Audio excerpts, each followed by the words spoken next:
அந்த இடத்துல சேகர் பாபு டிஎம்கே கட்சி மக்கள்லாம் வந்துட்டு 2 கோஷ்டிக்கு வந்துட்டு பெரிய சண்டை ஒன்று நடந்தது நம்ம எல்லாம் பார்த்துட்டு தான் இருந்தோம் சார். தமிழ்நாட்டினுடைய வட மாவட்டங்கள் சேகர் பாபு தான் பொறுப்பு அமைச்சர். இப்போ சேகர் பாபு என்ன நினைக்கிறாருன்னா, வட சென்னைக்குள்ள நாம் தான் குடி கட்டி பறக்கணும். ஆனால் அவர் சொல்லியிருக்காரு எனக்கும் இந்த மோதலுக்கு சம்மந்தமே இல்லை அப்படின்னு அவர் சொல்லியிருக்காரு. இல்லைம்மா, அதாவது திமுக தொண்டை சேகர் பாபுக்கு தெரியாமல் நீங்கள் அணுவும் அசையும். இப்படி திமுகவுக்கு உதயசூரியா அதிமுக ரெட்டைலை போல விசில் தெரியணும், கழுத்தில் ஒரு விசில் வரும், எப்பவுமே தொங்கணும், விசில் அடிச்சுட்டே இருக்கணும். குழந்தை குட்டி இருந்தால் ஒரு விசிலை வாங்கி கொடுத்துருங்க சார். இப்போ இந்த வரக்கூடிய எலெக்ஷனில் வந்துட்டு சிறுபான்மையினர் ஒரு பக்கம் இருக்காங்க, முஸ்லீம்ஸ் ஒரு பக்கம் இருக்காங்க, கிறிஸ்தவர்கள் இருப்பாங்க. இவங்களுடைய ஓட்டுகள் வந்து யாருக்கு போகும்னு நீங்கள் நினைக்கிறீங்க?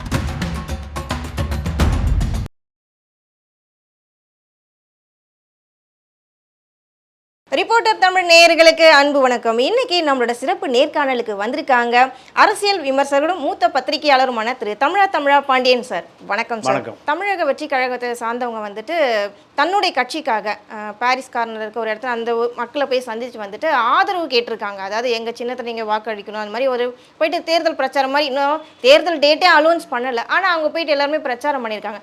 அந்த இடத்துல சேகர் பாபு டிஎம்கே கட்சி மக்கள்லாம் வந்துட்டு 2 கோஷ்டிக்கு வந்துட்டு பெரிய சண்டை ஒன்று நடந்தது நம்ம எல்லாம் பார்த்துட்டு தான் இருந்தோம் சார். இது வந்து எவரால் தூண்டிவிடப்பட்ட சண்டையாக இருக்கும்னு நினைக்கிறீங்க இந்த மோதல்? இல்லை, அதாவது தமிழ்நாட்டினுடைய வட மாவட்டங்கள் சேகர் பாபு தான் பொறுப்பு அமைச்சர். தமிழ்நாட்டை ஒரு 5 பிரிவாக பிரித்து திமுக தலைமை,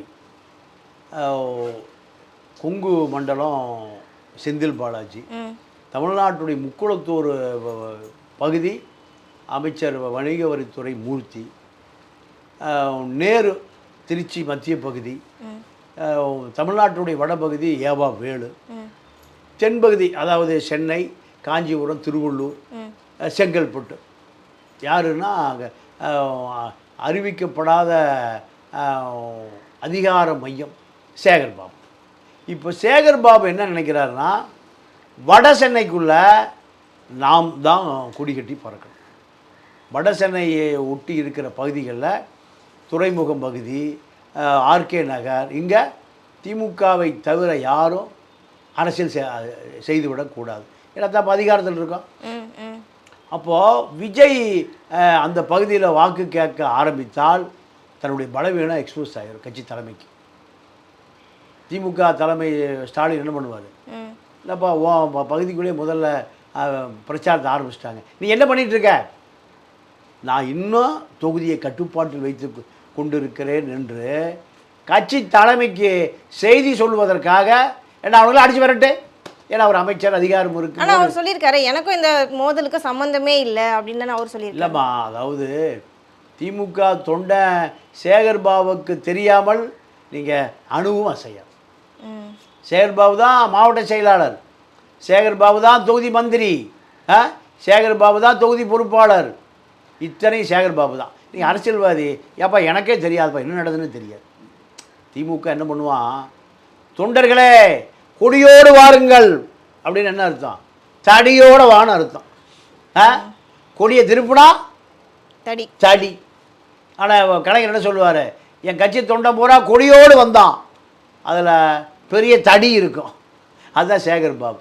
சேகர் பாபு இப்போ சொல்கிறாரு, என் தொகுதிக்குள்ளே எவனாவது அணில் சத்தம் விசில் சத்தம் கேட்டது இதுதான். சார், இந்த இடத்துல ஒரு சின்ன சந்தேகம் மக்களுக்குமே இருக்குது. என்னென்னு பார்த்தீங்கன்னா, இன்னும் தேர்தல் தேதியை அலௌன்ஸ் பண்ணல, அதுக்குள்ளே உங்களை யார் அங்கே போயிட்டு பிரச்சாரம் பண்ண சொன்னது? அதுவும் அங்கே போய் அதான் தமிழக வெற்றி கழகத்தை சேர்ந்தவங்க போனவங்க எல்லாம் அங்கே ஆதரவாளர் தான், யாரும் கட்சி வேட்பாளரோ நிர்வாகிகளோ யாருமே கிடையாது. இவங்க ஏன் அங்கே போனாங்க? இவங்களுடைய பின்புலம் என்னவா இருக்கும்னு நினைக்கிறீங்க? யார் அனுப்பியிருப்பான்னு நினைக்கிறீங்க? இல்லைம்மா, அதாவது தொகுதியில் விசில் சின்னம் அதாவது அறிவிச்சிட்டாங்க. விசில் சின்னம் அறிவித்த பிறகு அந்த பகுதியில் இருக்கிற மாவட்ட செயலாளர் அவர் சீட்டு கேட்குறாரு. சீட்டு கேட்டால் அவர் என்ன பண்ணுறாரு, 10,000 விசில் சின்னத்தை சின்னமாக நோட்டீஸ் அடிச்சிட்டாரு. அப்போ விசில் சின்ன மக்கள்கிட்ட போய் சேரணுமா இல்லையா? இது போய் சேர்ந்துருக்கு, எது உதயசூரிய ரெட்டலை போய் சேர்ந்துருக்கு, விசில் போய் சேரணும்ல.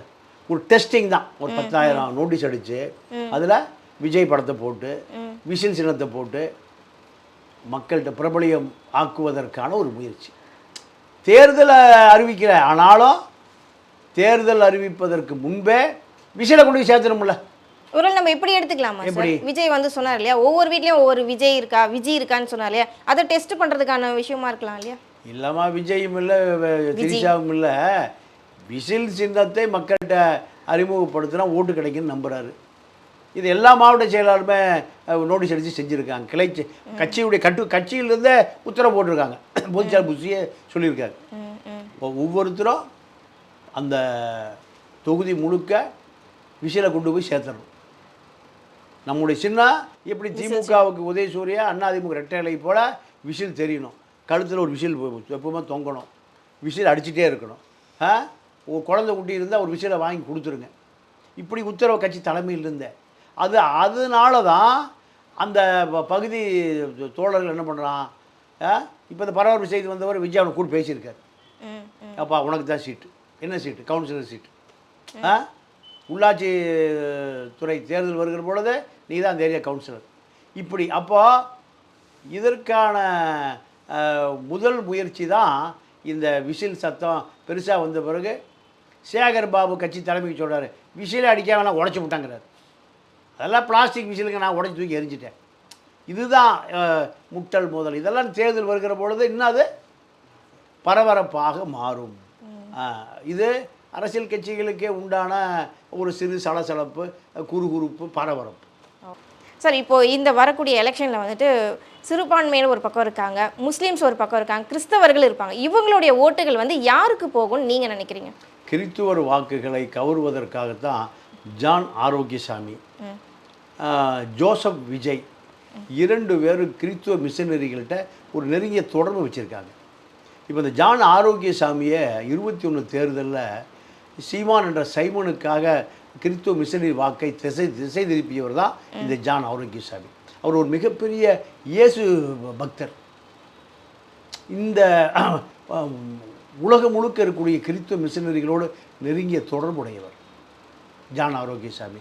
அப்போது பாஜகவுடைய திட்டமும் அதுதான்.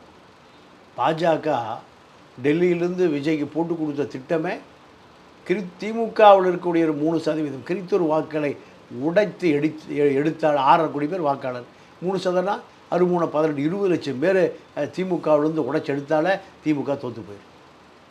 முஸ்லீம் வாக்குகள் கண்டிப்பாக திமுக விட்டு வெளியே வராது. ஏன்னா விஜய் மீது நம்பிக்கையே இல்லை. விஜய் பிஜேபியினுடைய பி டீம். அதிமுக பொறுத்த வரைக்கும் அது பிஜேபி இருக்குது. திமுகவுடைய மொத்த வாக்குகளும் முஸ்லீம்களுடைய மொத்த வாக்குகளும் திமுகவினுடைய அஸ்திவாரம். இது முஸ்லீம், கிறித்துவ, தலித் வாக்கில் தான் திமுகவை நிற்கிது. கிறித்துவ வாக்கை உடைத்து எடுத்தால் அது பெரிய மாற்றத்தை உருவாக்கும். அதே போல் தலித்து காலனிகளையும் சேரிகளையும் விஜய் கொடி பறக்குது. இது திருமாவளவனே ஒத்துக்கொண்ட விஷயம். நான் உங்களையெல்லாம் அம்பேத்கர் அரசியலை சொல்லி கொடுத்து உங்களெல்லாம் நான் டாக்டரேட் ஆக்கி வச்சுருக்கேன், பெரிய பட்டதாரிகள் ஆக்கி வச்சுருக்கேன். பால்வாடியில் போய் சேர்ந்துடாதீங்களாங்கிறார். யாரை? தன்னுடைய தொண்டன்களை. பால்வாடி எங்கே, டாக்டரேட் எங்கே? அப்போது அந்த அச்சம் இருக்குது. ஆனால் அதெல்லாம் நாளடைவில் அது மாறுவதற்கான வாய்ப்பு இப்போ விஜய்க்கு எதிராக மாறிக்கொண்டு வருகிறது. அவருடைய அரசியல் அரிச்சுவடியே தெரியாத அந்த நடைமுறையால் பத்திரிகைகளை சந்திப்பதில்லை, வெளியில் வர்றதில்லை, அரசியல் பேச தெரிவதில்லை, உச்சி வெயிலில் கூட்டம், இதெல்லாம் விஜய்க்கு மிகப்பெரிய பின்னடைவை ஏற்படுத்தும். ரொம்ப நன்றி சார். நிறைய விஷயங்கள் நம்ம மக்களுக்கு புரிகிற மாதிரி சொல்லியிருக்கீங்க. வரக்கூடிய 2026 தேர்தலில் அவங்க கரெக்டாக ரிப்ளை பண்ணுவாங்க. ரொம்ப நன்றிங்க சார். நன்றி, வணக்கம்.